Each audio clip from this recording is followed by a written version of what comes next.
So, I'd love for you to introduce yourselves. Actually, I think that'd be great. Well, my name is Dana. I come from Mexico. I've been living in Aotearoa, New Zealand for the last 9 years with my daughter Rina. And I was blessed with the opportunity to make the film that we know now as White Lies, Tuakiri, Huna. And that's basically who I am. Kia ora, I'm Kararaina Rangihau. Waikaremoana, I come from Waikaremoana. Tuhoi and Te Aroa descent, but more dedicated and committed Tuhoi person. And I have 4 kids. No more brothers yet. And really happy to be here today, and thank you for coming, because 10 minutes ago we all thought we were asking one another question, which was all good too, because we haven't seen one another for a while since the film, so that would have all been Has everyone here seen the film? No. Who hasn't? Oh. That's this okay. is a program. This is a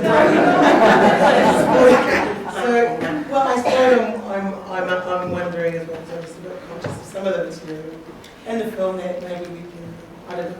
Yeah, well, you know, I think that I would love to propose if we take a conversation through the experience of the film, yeah. but somewhere beyond. I think that the conversation about identity and integrity can go to a wider space where we can all participate, even if we haven't seen the film. I think that the encounter, We've seen the trailer, it's all on Facebook. well, it has like an hour and a half more. Yes, let's do that. agree? Yeah, absolutely. Because, you know, if most of the people haven't seen the film, Yeah. I think that for me, and I will speak from my place, I think that one of the most beautiful parts of the experience of doing this film was, and what I would love to address in this space that we have is how we, as individuals, by the choices that we make, we commit ourselves politically in terms of how and from where and to whom we tell our stories. And I think that that is a place that if we have it clear in ourselves, we will be able to find the people that will tell the stories from the same place and be our family storytellers, and then we will be able to approach identity from a place of human deep respect. I have something that I want to, and that's why, you know, I want to read you guys something that for me encapsulates what it was for me, the experience as a foreigner, coming to this land and stepping into a very specific universe, which is the Tuhoi universe, which was, as it was remote and unknown to me, it also holds things that come from my own indigenous country. And at the end of the day, it was, again, the human commitment that me as a Mexican filmmaker and Kararaina as a Tuhoi filmmaker had in terms of our integrity that created the experience, from my place anyway, of doing this film. And this is something that I wrote for Kararaina. You took me by the hand to discover the depth and wisdom of your land and your people. Your knowledge of Tuhoi history and the enormous dignity and pride with which you hold, preserve, and protect your identity has been a living expression of mana, sometimes almost forgotten in the world that I come from. You have been a ferocious critic when I've been wrong, and I can only thank you for that. And you have been the most generous teacher when I need to learn. You place this film in your heart, and you have worked day and night by my side for the last 2 years to make it happen. cultural advisor, Tereo Maori translator, dialogue coach, casting advisor, location scouter, production and logistic magic wonder woman. Your passion for filmmaking humbles me, and it has been a unique experience and a privilege to know you and work by your side. I think that this is the heart of how integrity between two cultures can collaborate from a place of truth and not always an easy place, sometimes a place that has to be challenged. And yeah, and that's how I feel that we went together hand by hand, step by step, creating the truth that we can find on the screen. Yeah. So, you know, for me, this is the place where that I can feel that I can start this conversation. It's the choices that I made as a human being, as a filmmaker, as an immigrant, as a woman, in terms of the story that I was going to tell, and what I found in the person who took me by the hand, me being blind, to open me perspectives and visions. So the integrity of the culture, reality could be profoundly honored. So it was like a deep, deep, deep collaboration. That's how I felt that the process was. And it is a choice. It is a choice that we make as individuals. It's not something that is dictated by any film commission or any producer or any structure. It's our political choice as human beings, as storytellers. So anyway, that is what I think that is important from my place to state as the beginning of the conversation. I'd actually like to go back to that little seaside town in Mexico when you went into Far the away. you went into that little cinema and you had your first experience of seeing our culture Yeah. on screen. So talk to me a bit more about that, because clearly there was something in our culture that you identified with, something within that story that you identified with. So much so that you came over here Yeah. to live. Yeah. Amazing. Yeah, it's a little bit crazy, but you know, it is true that what I said in terms of that experience is true. I saw the Whale Rider and I saw a story where I could feel a living, meaningful, profound experience of identity and culture. I come from a country where the identity has been damaged, broken, and destroyed in a very brutal way. And of course, there is always a longing of something that has not been broken and destroyed. So seeing, I know, you know, being a filmmaker, that's the place where I feel that we speak from a truthful place. I didn't see it like, you know, I forgot that it was an expression of fiction.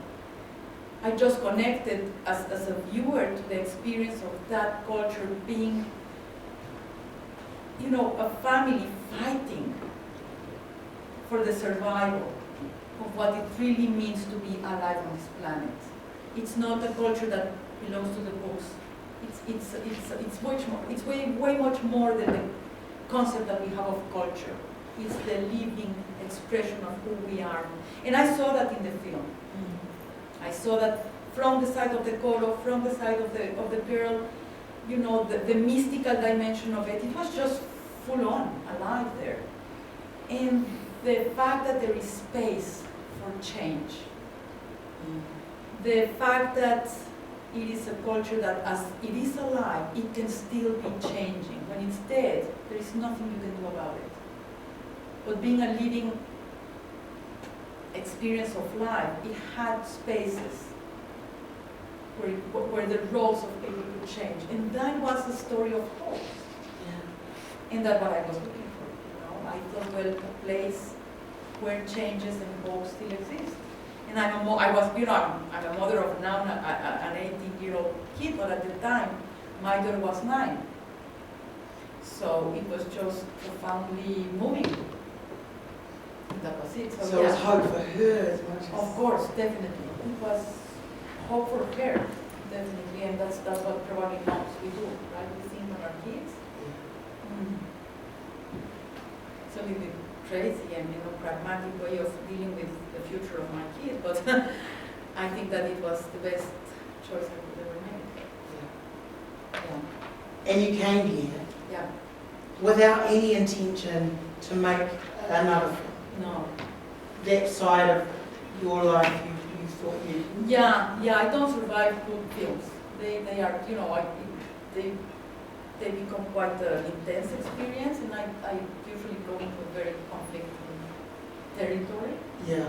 So every time I made a film, I said, that's the last one. So yes, I was a very, I made a conscious choice of being a mother. Yeah. And I just said, well, I'd rather enjoy my life with this kid and the opportunity of seeing her grow up and being there. No film can give, there was not even a question in that sense. I just thought I had the privilege of having this kid. I'm just going to be a mom. Yeah. And anyway, films are too damaging, and so I'll just be a mother. And that was a choice I made. So I came here not having any, not even knowing the people in the cinema, not contacting anyone in that sense. And a friend overseas told John Barnett that I was living here. This happened Rosa Bosch. Rosa Bosch, she's a Spanish, English, amazing film woman. And she told him, well, there is this woman here living, I was living here already 4 years. You should get in touch. And he sent me an email. And he asked me, well, if you have a story, I would be very interested in making it with you. And I said, no, I don't have a story, and I have, I cannot make a film. Yeah. I'm a solo mother in this country. I'm like an immigrant. Films take too long. So, no. And then you had, then Rosa had a party. You went to the party, is that right? And he gave you a No, then I collection of had a short party in my stories. house. So you had a... Yeah, Rosa lives in London. Oh, okay. So I had a party at home, and John Barnett brought as a present, my dad was visiting, and John Barnett brought as a present the book of Witi Himaera, Ask the Posts of the House, in which The Medicine Woman, which is the short story, the novella in which our film is based, and he gave it to me like a present. So I spent the holidays, which was Christmas, reading the whole book, which was absolutely beautiful, full of beautiful stories, but I got taken by The Medicine Woman. It didn't leave you, right? No, it was all the time. Like, he just moved in my house, my brains, my system. She was all the time there. Yeah. Mm. Yeah. And then, because I know that when I met you, you talked about how you went about, your approach to the story. And if I remember this rightly, you bought a whole lot of books, Yes. about us, and read them all, and then went, this is no good to me. And then you went for a drive to the Uruwera, Yeah. and it was, and you went tramping through the Ngāhere with your backpack, and it was a storm, and it was raining, and you just wanted to get a sense of the Yes. of the well, place. Yes, that was kind of what it happened. Yeah. And then you were wet and you were cold and you were hungry and you needed somewhere to sleep, and you went into this place and you met Richard and Marianne. and Intercolored. Yes.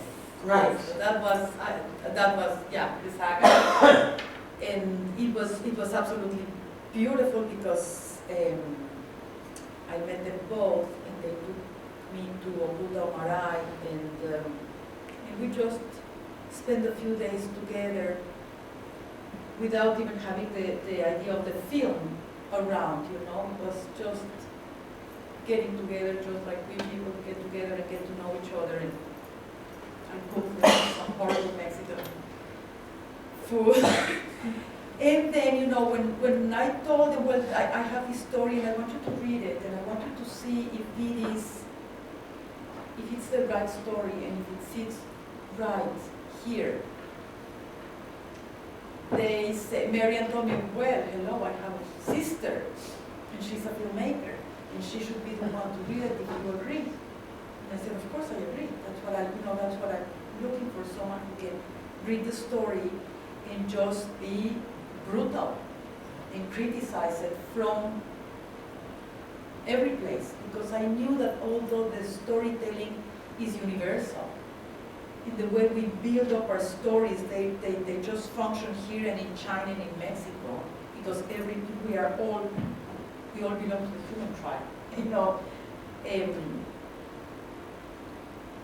There was a universe that was absolutely unknown to me, and I would never step into it without first the approval and permission of the people that really own the story, which goes beyond rights of publicists and authors. It really belongs to the people where the stories emerge. And so it was a gift. The whole encounter with Richard and Marion and then Carla, it was an absolute gift. And then she got the story and she destroyed it. Oh, tell us. Yes. Tell So that us. is your time to talk. Tell us what you thought when you read it. Yes, but it was good destruction. Destruction, I know, I come with my Mexican strong words. Destruction is not destruction like devastating it, but the questioning was profound, and it went right to the roots of the story, and it shook it profoundly. And that was what I was asking for.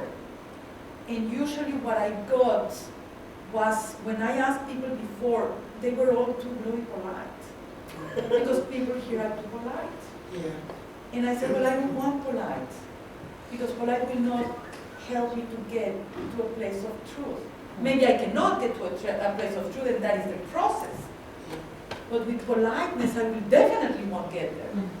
And what Carla did, which was, and I would say it from my place again, and that's why I read this, she came from a place of truthfulness. And from there, she was able to question the story and shook it. Yeah. What were your questions,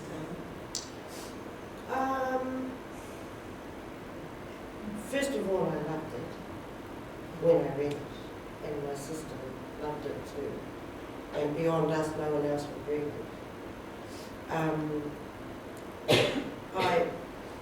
I had 1,000,001 questions. One was, who was this woman she's talking about? These were questions to myself before I responded. When I wanted to respond to her request to read it and give feedback, there was, I think there might have been a few weeks in between I actually responded, because I needed time to absorb my response, and feedback to her had consequences beyond us. Because when I read the story, and it was about a kuia from the 20th century, born in the 19th century, set in Rotberg and Kararaina, we're talking about collective history, shared tribal history, shared tribal whakapapa and genealogy. She'd say, boom, boom, boom, boom. All this started going through my mind. You have to have feedback. And feedback can only come from a place of knowing and experience, living experience, coming from a living culture. So my feedback to her, everything I would feedback about the story, I had to find some, I had to suck people into agreeing with me or disagreeing with me before I even feedback.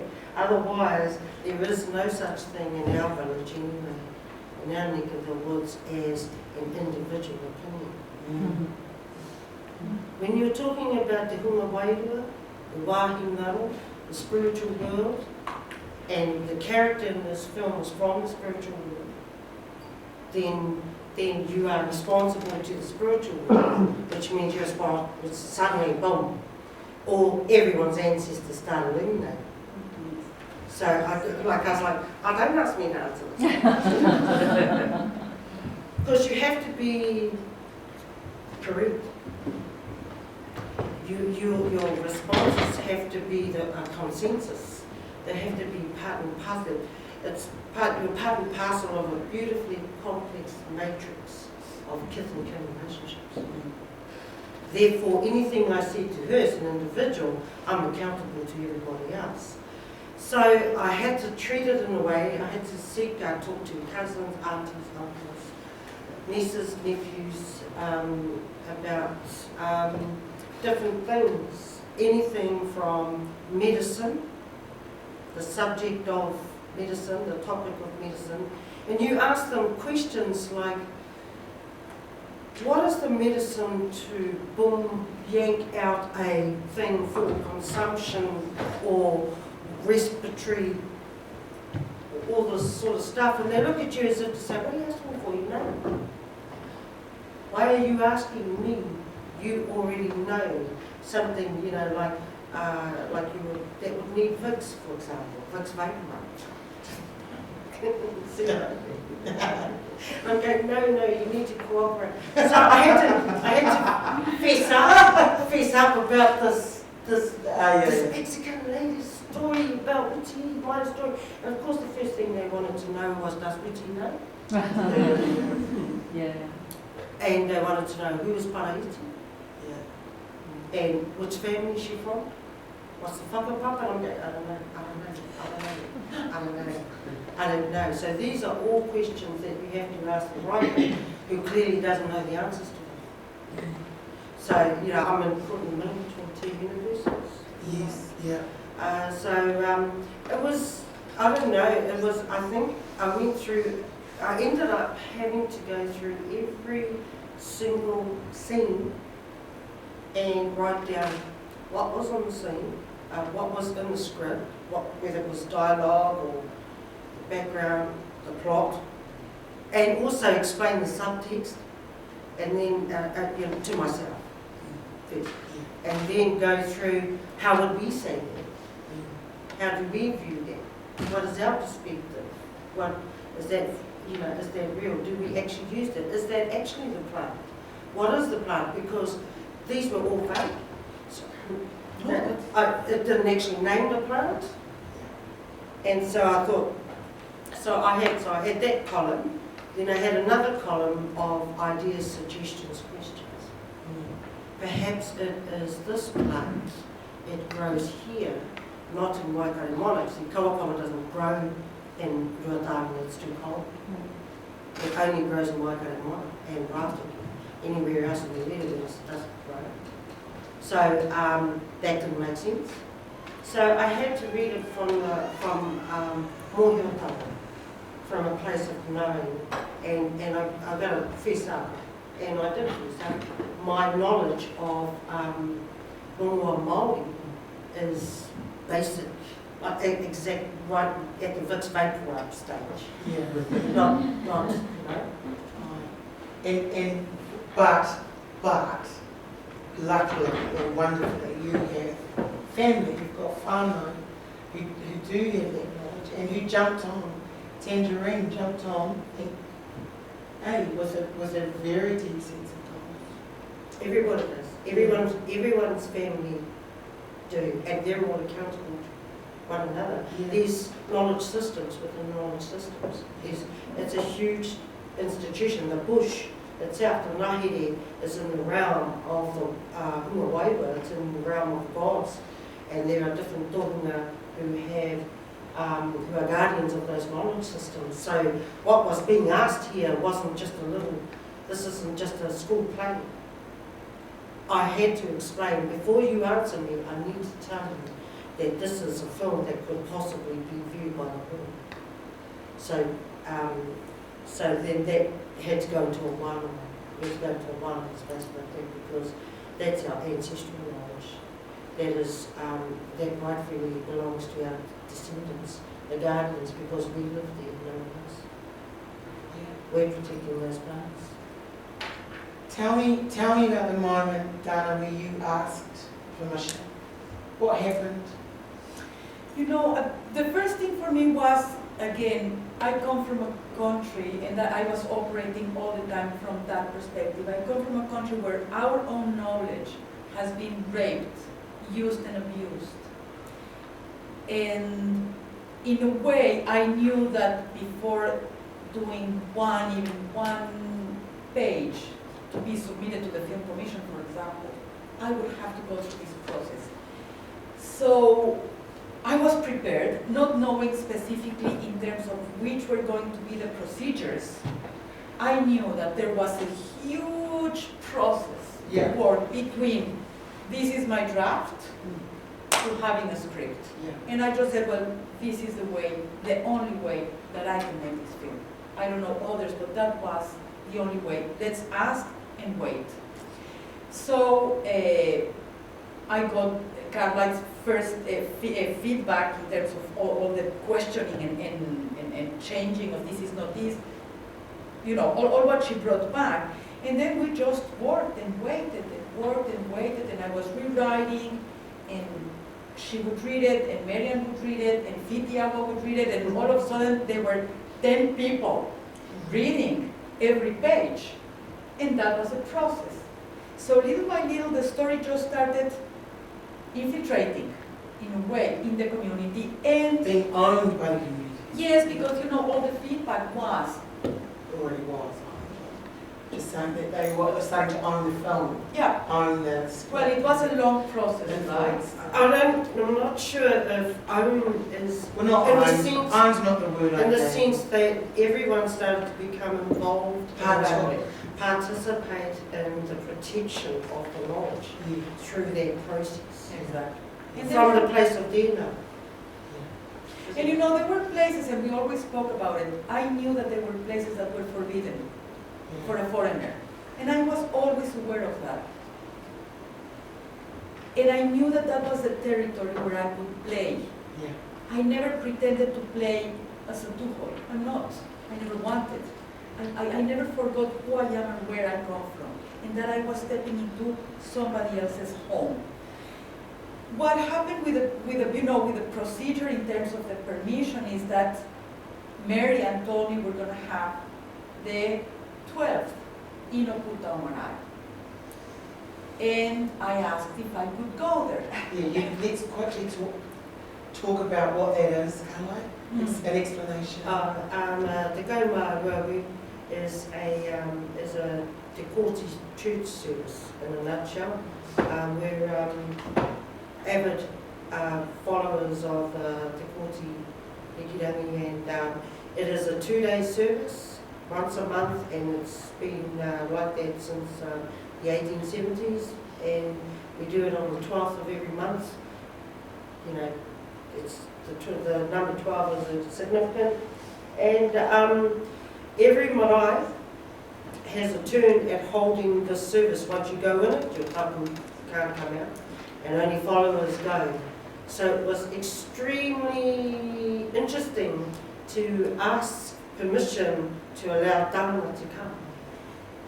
So we're breaking history here. They all sort of that she didn't do. So I had to reveal her ancestry, because anything else doesn't make sense. Oh, she's a filmmaker, and like she lives in Birmingham, and she saw Whale Rider,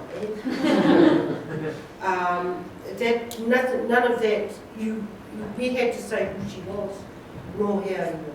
For Waiwana Tikuna, who are her ancestors, and what you have to understand that Ringatus come from a place of was established, that faith and that church was established during a time in New Zealand's history that was violent and volatile in the Ureweras. And it was in response to the military pursuit of one of the most expensive military campaigns in New Zealand, in pursuit of the rebel Te Kooti who resisted the sale of land in Tuakiri, in the Ureweras. So this is us allowing what they saw, a white woman. Then we talked about her, her sacred, the sacred presence of her ancestors. We actually had to bring that to them before they could even allow her to come to us. So it was a very humbling experience. We went into the bell. I don't mind saying Dara was nervous as Oh my God. She was and everyone was just walking around, you know, like dogs barking, pigs hungry over there, horses sort of bowing, and you know, but then this one walking up to was just nervous. Yeah, I would be too. It is scary, and that's a sacred space. That fear. Feel the fear. You cross it, then you get an audience. That makes sense. And so she did. She went into the bell. She came to the bell and she came into the church, and everyone just. She positioned herself in the right place in the wharenui and attended all the services, and then everyone goes, right, who's this? What's she doing? What's the kaupapa? Everybody knew there was a kaupapa, but we just waited for the correct time to, when I say correct, it's our services. We don't just sit around and our services happen like that, the structure. And so we went to the tohunga. There were lots of tohunga there. There were we asked Dana to get up and tell her story, and she didn't finish it. And she stood up. She was very choked, and it was a very intense. And everybody was like, yay! And then she couldn't finish the story. It was, and everybody went, oh, okay. So very. So the tohunga in the corner stood up and said to me, she's a medicine woman.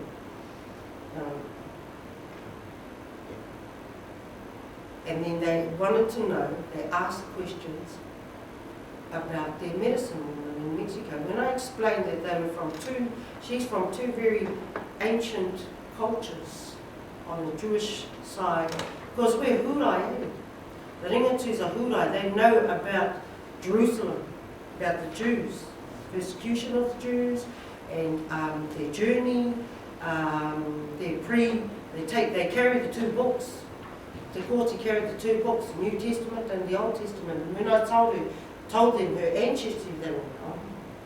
So in other words, we know your people since 1870. We know your people. And then went into the other side in Peru. In Mexico. And they went, oh. And straight away, and of course, all the lights came on in the room, if you like, with all the tohunga. And then in the afternoon, they took a whakaaro, they put a copper on it and took it to the river. And because there was a bit of, what's she doing here, sort of, a bit of tension amongst the tohunga, her presence and the kaupapa that she brought. And so the old lady cut through all the kōrero, Whitio's grandmother, cut through the kōrero, and she told them, go to the river, you talk amongst yourselves, bring your answer back. The consent. Our proposal to them was that, our request to them was that, because of the strong content, the ringatu content, and the backstory of the film, of the book Medicine Woman, which we had just explained to them,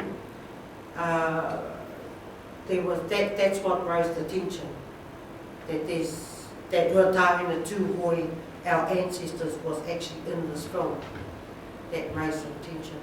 And she told them to go away and come back with the answer to our request, which was, will you support the development of this story into a film with the possibility of it being seen, and outside of the hills of the Lubis, outside. So they went away all afternoon. They come back at dark before dinner, and then that night they came back with their answer. And out of all the tohunga were there were about half a dozen serious tohunga, a couple of apprentices. But the others was, and they said one was the only one who said no. But he said because of this. At the beginning of the ceremony at the river, we're sick of filmmakers coming into Tuhoi. They've taken our stories and they talked about different documentaries, television documentaries. They made promises and they never kept them. We're sick of people making money and personally gaining from our stories and our knowledge from our ancestors and nothing. So he raised all that, which was perfect. It was absolutely what we wanted to hear. It's not Disneyland. We actually said, this is serious. We don't want you just to say yes because we want us to hurry up and go so you can get on with the real business of the people. We want you to stop, spend some time on this, challenge it, and out of the 6 months. But it was Muggins. And then he stood up and he goes, I know she's a nice woman. I know she's from an ancient culture. I know I can tell she's clever. I can see her, I can read her. But this goes beyond us. We're accountable to our generations, our future generations. And what happens when we're gone? The world is really different now. And I thought, man, it's like being in the 19th century. Sitting in Hawaii in the 19th century. And he said, but I agree because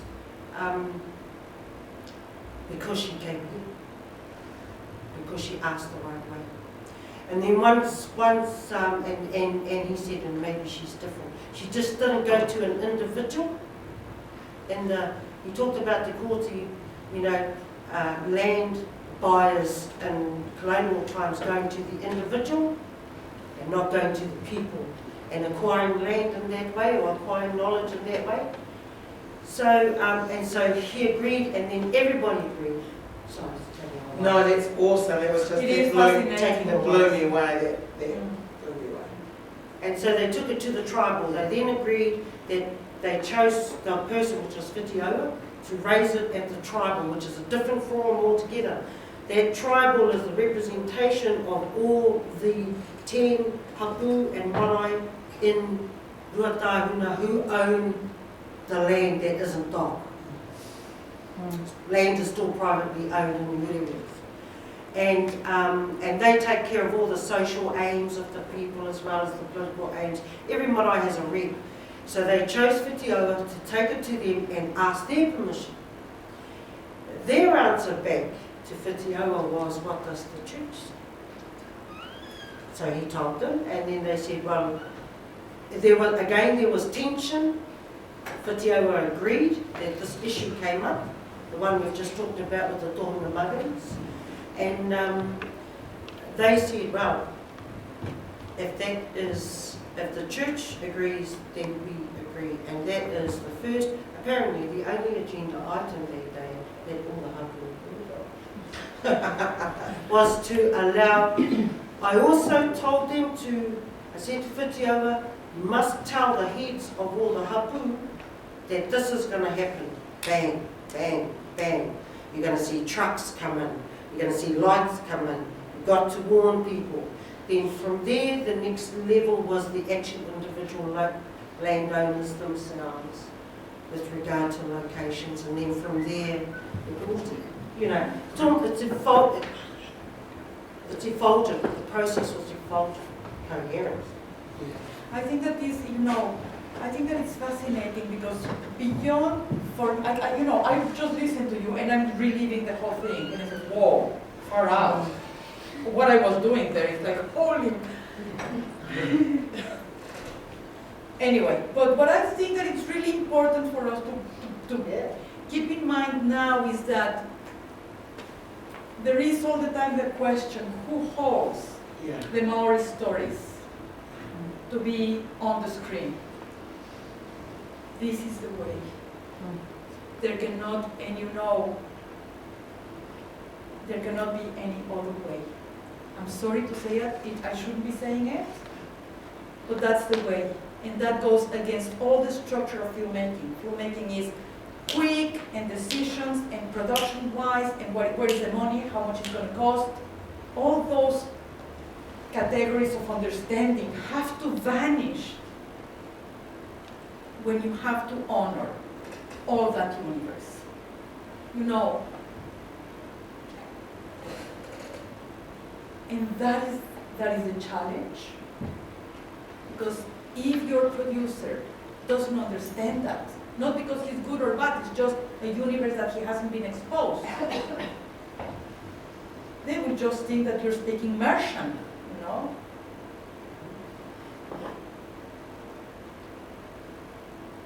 But it cannot be no other way. And if people are not ready to go there, stay away. Yeah. Stay away. That would be, you know, from an outsider perspective. That's Fantastic. it is the only way I believe that all of that amazing universe, that for you is absolutely organically embodied in your knowledge, can be preserved. I feel like this is a really good time to watch this quite extraordinary clip. Sure. It's actually one of my favourite parts Yeah. of the film.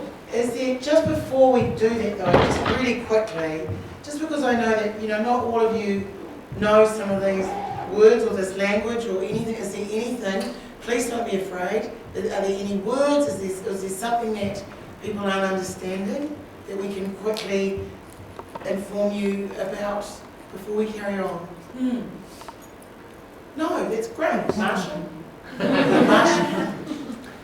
I'd like to I believe I know the answer because I've seen the film, but just for the benefit of those who haven't seen the film, the integrity and foundation that you laid down, do you believe you succeeded in carrying that all the way through in the final product?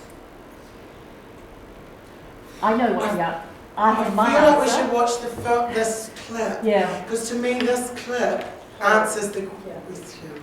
Yeah. And it's definitely what I wanted, where I feel like we need to go after watching this clip, is addressing exactly that. Awesome.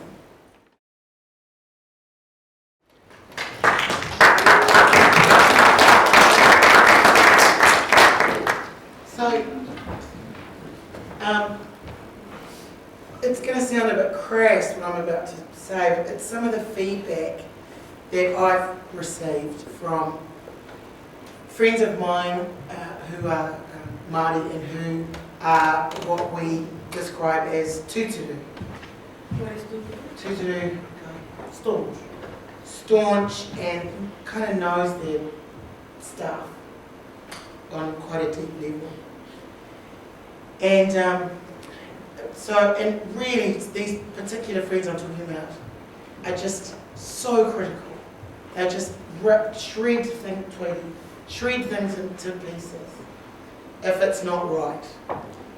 And they came home after watching that film and they were crying and they was talking into them for 3 hours. They talked about that film and they talked about this particular clip, saying how absolutely represented they felt.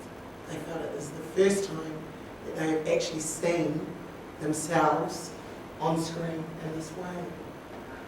So, you know, that's a hell of a feat, in my opinion, knowing this particular people, and I know other people like that have felt the same. And you know, we're talking about cultural integrity here.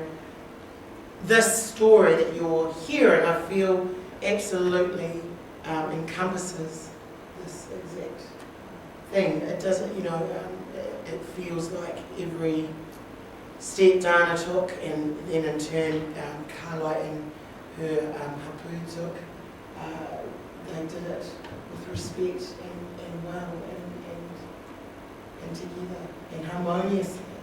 As harmoniously as can be sort of possible in film. Filmmaking is, you know, It's a war. It's a war zone. It's a war zone. Yeah. So, I mean, you know, it was I thought it was, quite profound that that was their reaction. Do you want to just talk a little bit more about, so I guess now, firstly, any questions about that clip? Why did you put Māori? Well, why did you go on young people? Meaning, obviously you come from an Aztec chick, Jewish, right? Right? So why did you go there? Why did you do a story? I'm living here. Right now I'm living here. I don't live in Mexico. I am living here, and I just thought that the story of the medicine woman spoke way beyond the identity of Tuhoi Maori. I think that it resonates to the universe, to all of us, human beings. And that's why I love the story, because it had a profound So you identity. didn't feel like you wanted to do your own? No, Your own? Okay. not now, not here. If I would want to make a film in Mexico, I would just go and do a film in Mexico. I'm living here now. And in a way, for me, it was, this is exactly the same universe that I come from in Mexico. The indigenous, there is a matrix in indigenous cultures that is shared. And when I was, the medicine woman that we have on the screen here is a Huna medicine woman that resonates absolutely with my medicine woman from La Paz, Baja California Sur in Mexico. So that was why it was such a haunting story. Haunting, you say? Haunting story for me, because I could just feel my own people, absolutely. I think that there is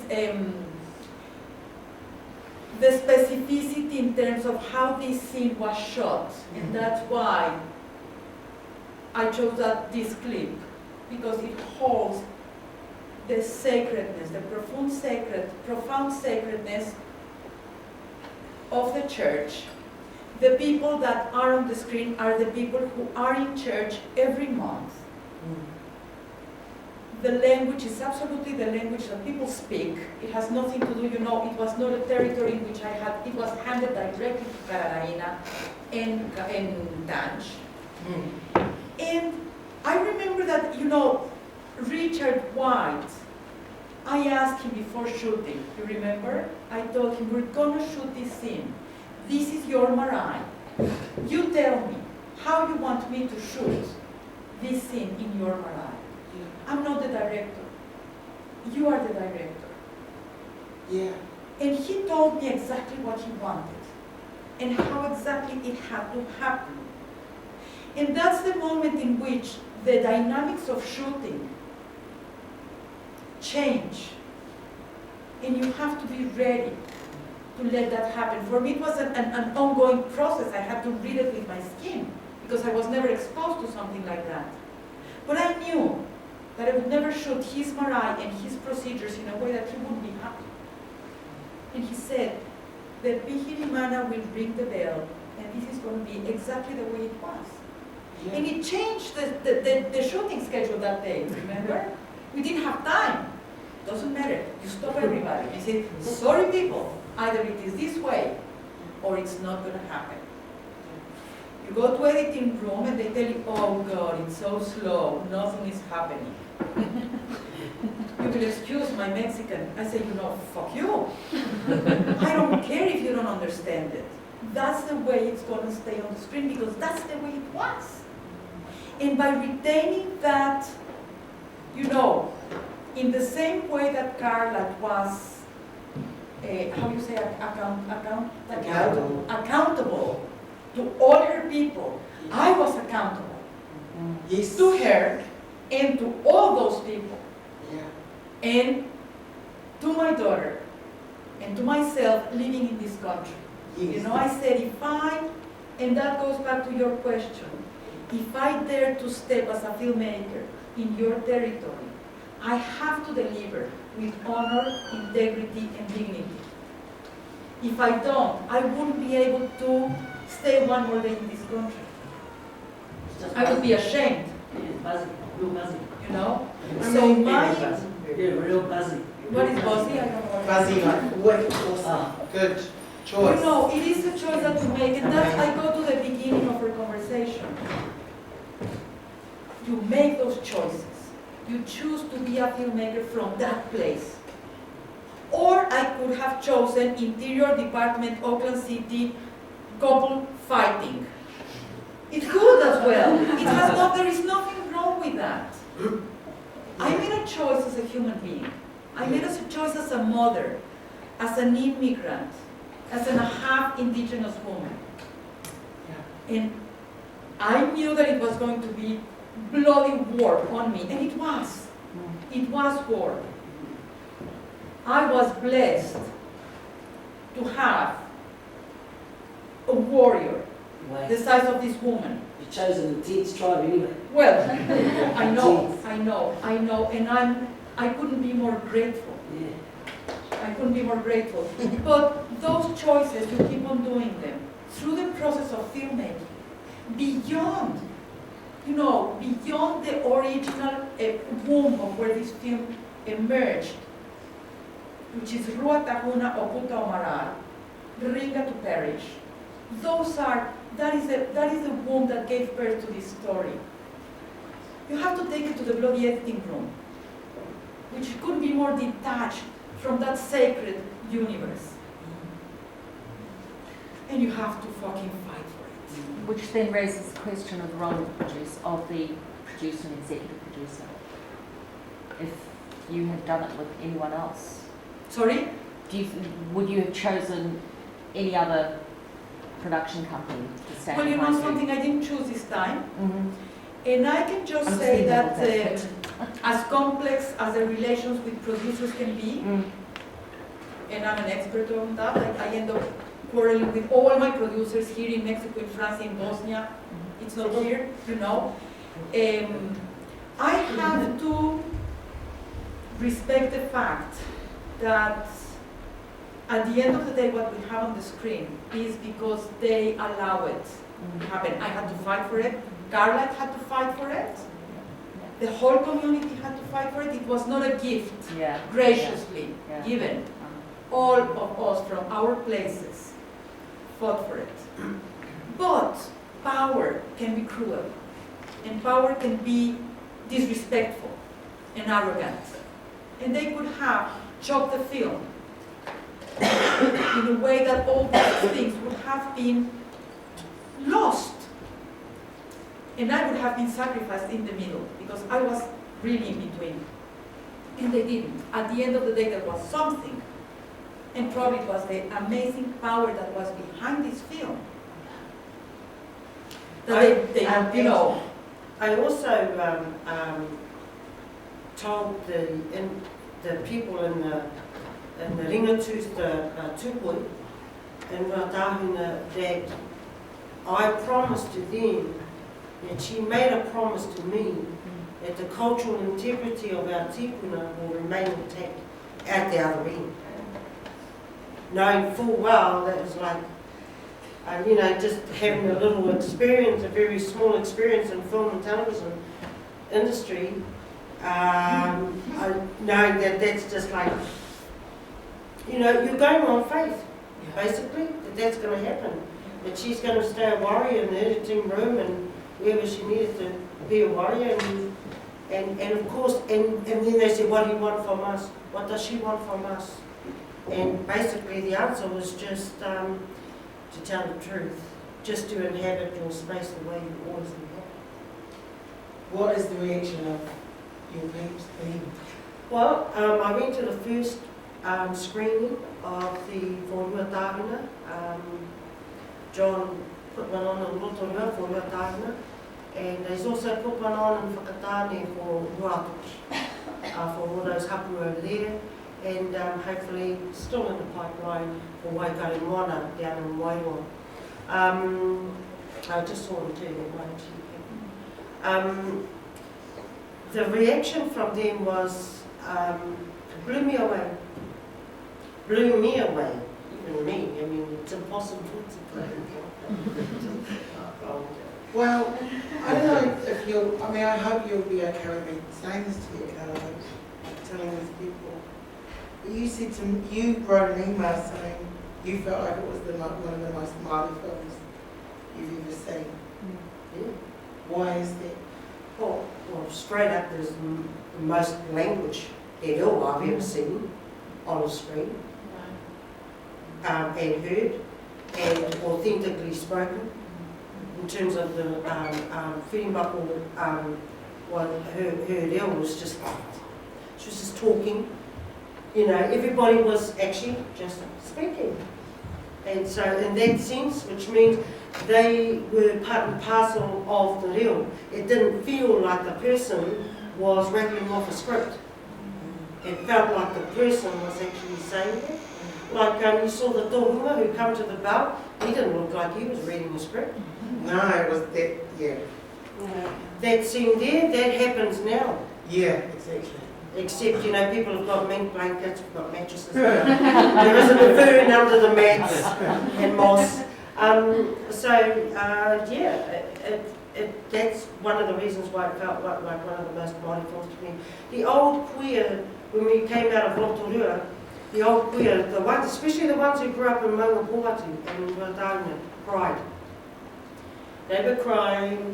They said to me that that's what they called us. I said, what? Who? How'd you like the film, Auntie? And she said, that's what they called us. Savages. Niggers. Get out to your nigger. That was her life experience. That it conjured memories up for her.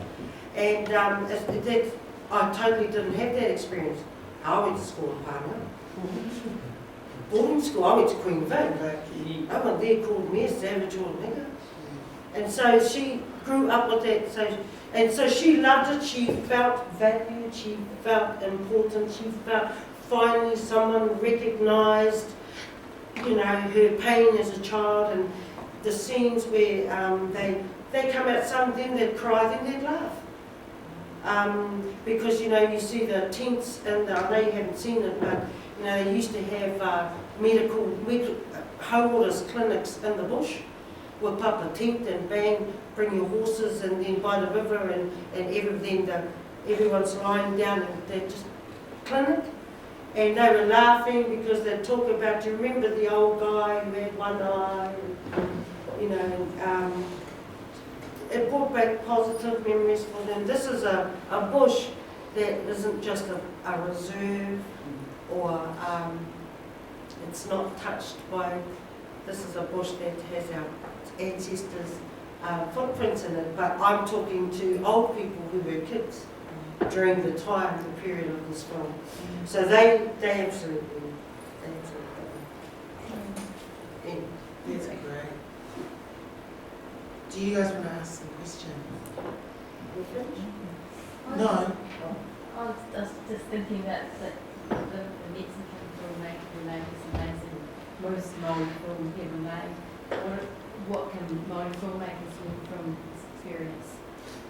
That's a good question. That's a really good question. I learned a lot. The other thing that the deal, I guess, we made as camarada was really, you help me, I help you. I wanted to learn about, and here was someone who opened the door into an industry that I was basically petrified of reading, and but felt a need to take my stories to the school, my own stories. And so she basically said, I'll teach you, I'll help you learn the technical side and the brutal side of film in that process. And so I just thought it's a huge spot. So you could learn about holding on, you could actually make, if you're going to make a Māori story, be Māori about it. And really have to be working with someone like Dana who understands both worlds. One of the things, this is what I believed, that I saw our future, 500 years of being taken over of another dominant culture over you, and this country is in its infancy. Really, by comparison, I kind of freaked out and went, oh, and I talked about the alcoholism in Māori, you know, when I think about that, and then when someone from overseas said, oh, yeah, that's been around 400 years, 500 years. whoa, so I'm looking at the future, so I can actually, she can actually help in that regard and advise and help me to be a lot stronger and find a political voice and keep it strong and learn how to fight in that regard. Fight for the intention of and meaning behind your stuff rather than change it to please other people. I think they can be seated out. Hold on. Yeah, cool. And It's a methodology, yeah. really. I just want to, because you were talking about the impact that it had on for your queer, and when I watching what the reactions from watching the film, and just really want to also acknowledge my eight-year-old who goes to total immersion, and when he saw the ads on TV, he was going to be mama, he whakaari roti te reo Māori, and for him that was huge, you know, that was, so I just want to, you know, that's from a 8-year-old's perspective of seeing the ads on TV and really feeling proud that he was finding something that was very Māori as well. So it can work to me. I think you I did wonder if the men and women in your community responded differently, because I really feel it is a kind of woman's film, the triangle of relationships. I think it's very strong. I was going to ask that too. I'm going to say Yeah. something, if I may, which is beautiful. In the Whakatane screening, Yeah. we came out, and there was this old man. And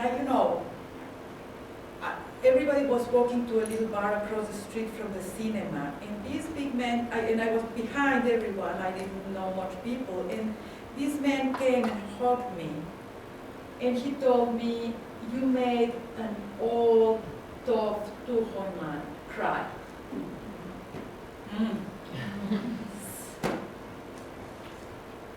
Maybe.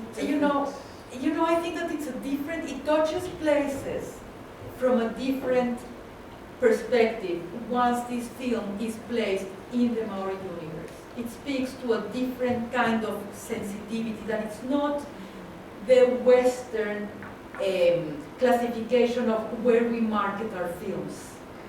And that speaks, again, I think, from how the film, which I don't think that it's my film, but the film touched the place of truth.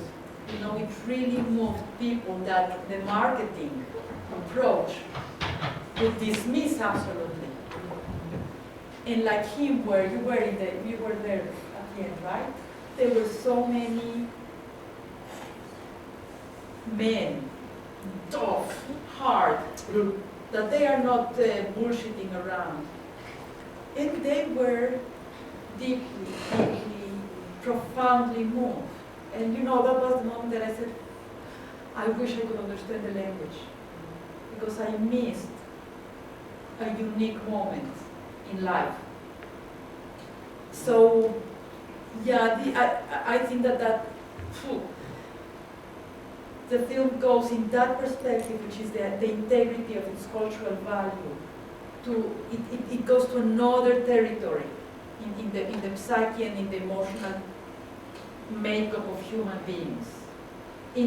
That's what I saw. And I have to say that in the screenings that I've been in the commercial films, in the Q&As, the question and answer sessions, there have been a couple of Pakihanen who have come and said, you changed the vision that I had towards my own country. I said, well, it's not me. You didn't see. You refused to see. But it's been there all the time. So I do think that sometimes we really are trapped in that marketing way of classification of stories. It is a story about women, yes, but every man had a mom.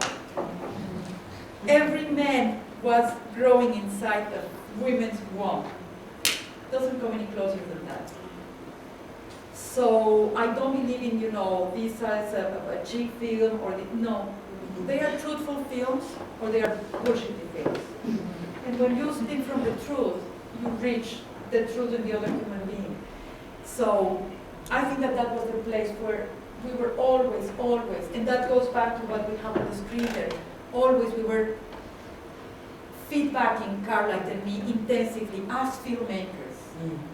We have to retain the blood, the roots of this story.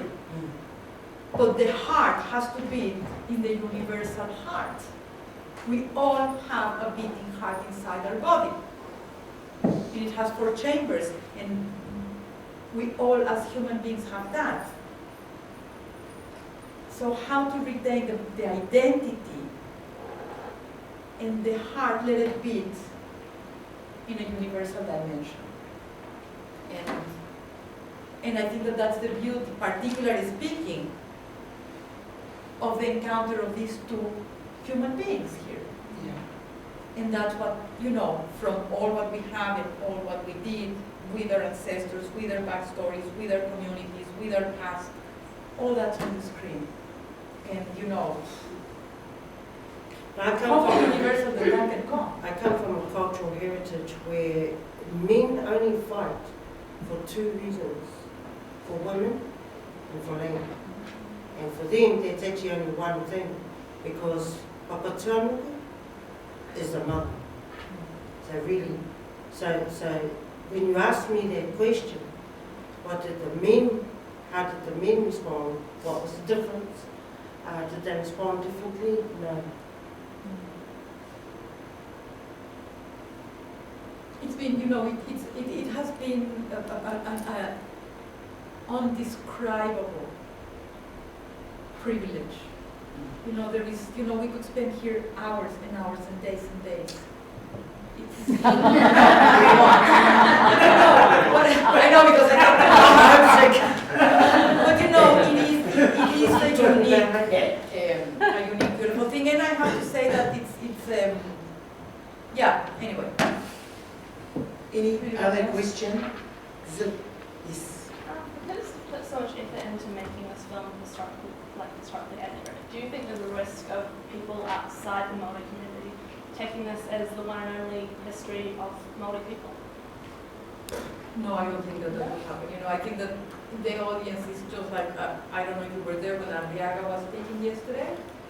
Audiences are much more intelligent and sensitive and open than the marketing idea of filmmaking allows them to be. So no, I don't even think that way. I just think that films are there, stories are there for those who want to have, to see and listen to a story. So no.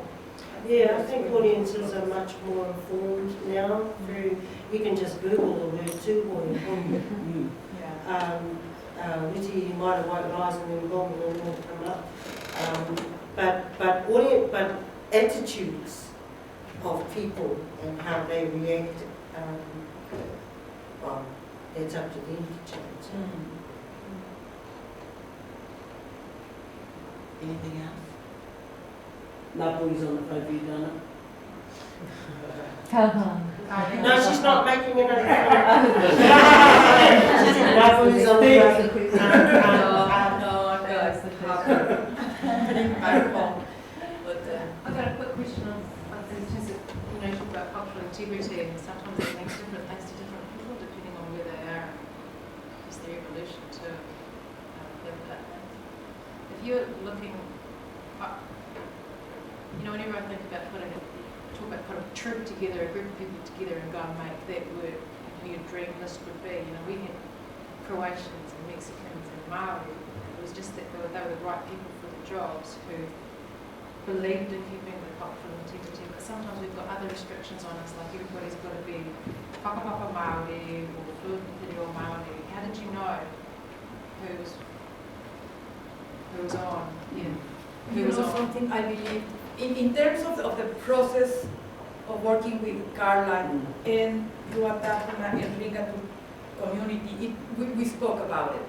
In terms of the crew, I truly believe that the people, first of all, I knew that it was a script that could put off a lot of people. People who just didn't like the script, they just wouldn't be into it. But I saw when you see on the screen the work of people, you can see who they are, right? I've been watching the films of Alan Bollinger since I was in film school. He was part of my curriculum. So I knew that there was, in order to create the life that that man creates, you need to be a wise human being. Not anybody does that. It takes a profound knowledge of the human nature to be able to put the light the way he does. It's not just putting, it has to do with our eyes, the skin, the muscles. It speaks of wisdom, of human wisdom.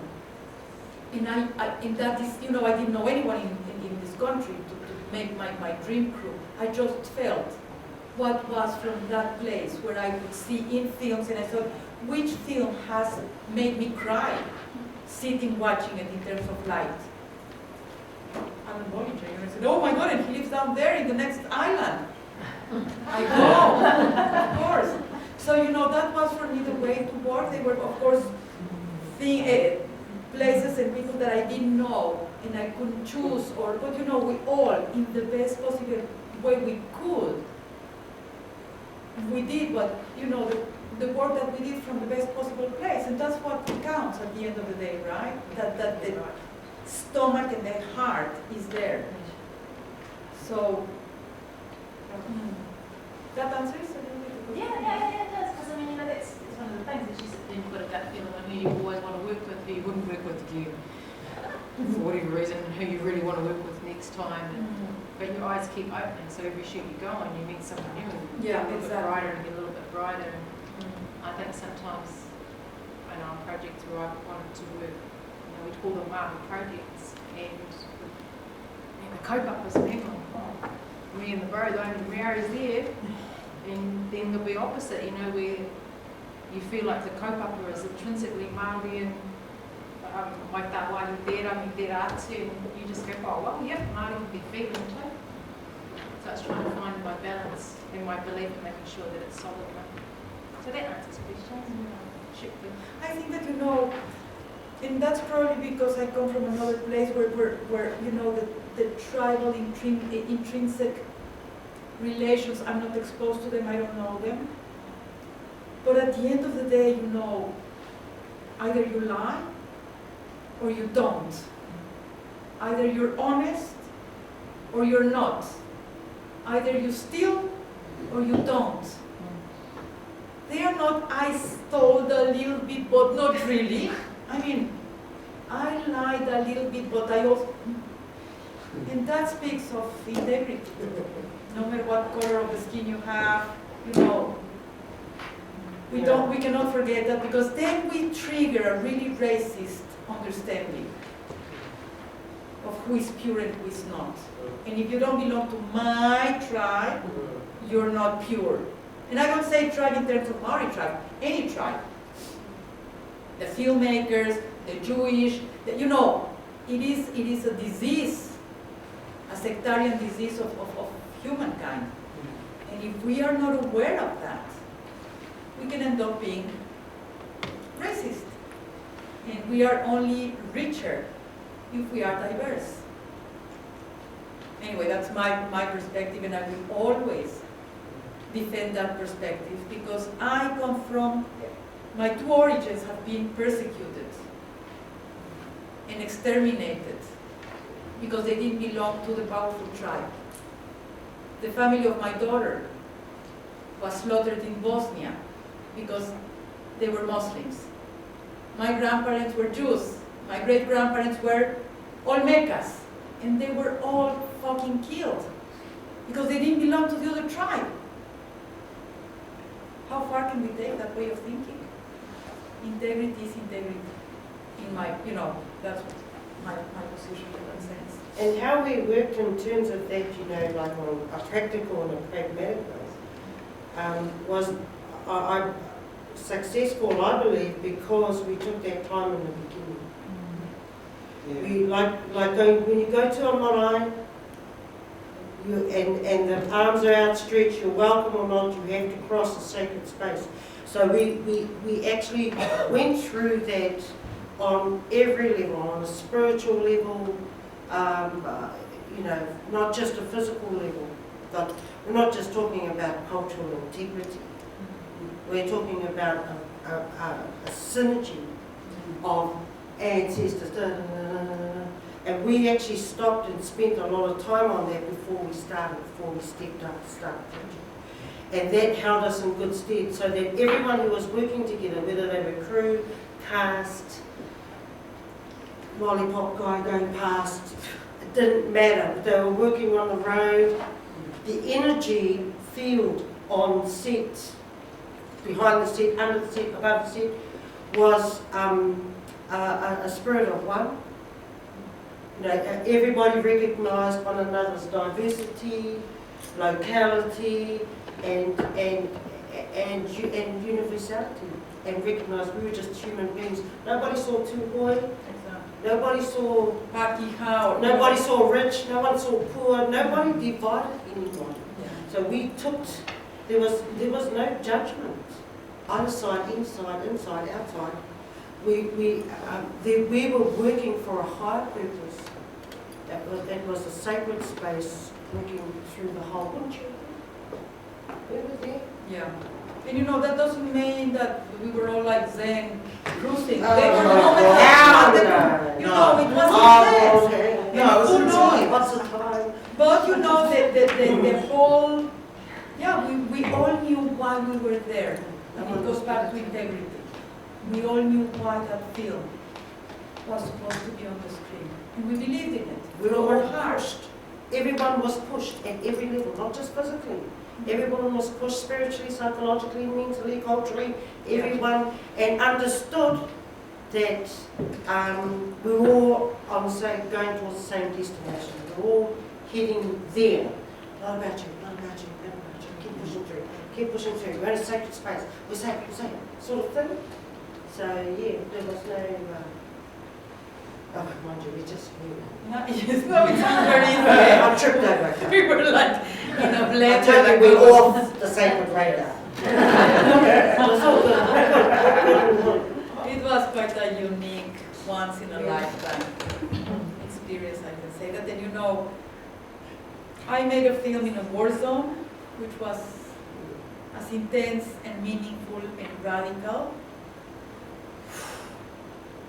The sacredness of this film is something different, and I do truly believe that it comes from this side of the story, you know. It was quite a unique privilege. And I would, you know, for those who don't know, go and find out. It's such a treasure. It's such a treasure, and people are they don't see it. It's more, oh, people, hello.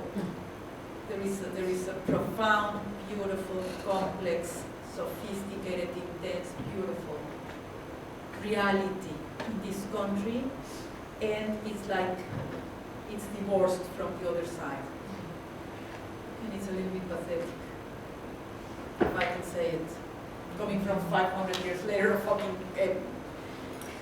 colonization. Just it's so sad that it cannot, you know,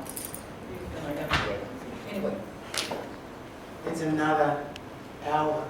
Yeah, she's homesick. We can do one more question if anyone. Anyone?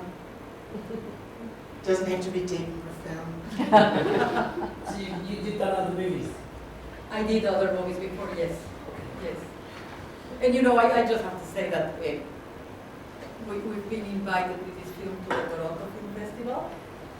And it's quite a beautiful thing to say because, yes, it reached a universal language. Otherwise, they wouldn't have understood it over there. I'm sorry, I missed The Toronto International Film Festival has invited the film. And which just, you know, speaks that the story is beyond our frontiers. You know, it reaches the heart of other people who may not know anything about what may be happening locally here. And think that's a very beautiful news. And that, I go back to us, the kōrero in the beginning, when I warned the tohunga in that church service, the first time I took Dana home, that might happen, that the world might actually end up seeing. And so there was a lot of karakia by the river to let it go. And to change its mode, the mode of the film. So that the two were, you have to understand, we were sitting in a service with a church service of followers, staunch followers of Te Kooti, who were persecuted and pursued and gunned down. So to tell them, okay, now we're going to expose. And they said, as long as, just open the window a little bit. And they come from a history of, oh, you don't open it, you open the window a little bit, that they're in, gone. So we crossed that, that's what I mean, you spend a bit of time on that dialogue, don't gloss over it, stay there for weeks, months, and then Yeah, this has been a long period. Thank you. reward. Thank you. Thank you, Dad. Thank you, Carla. And thank you guys for coming.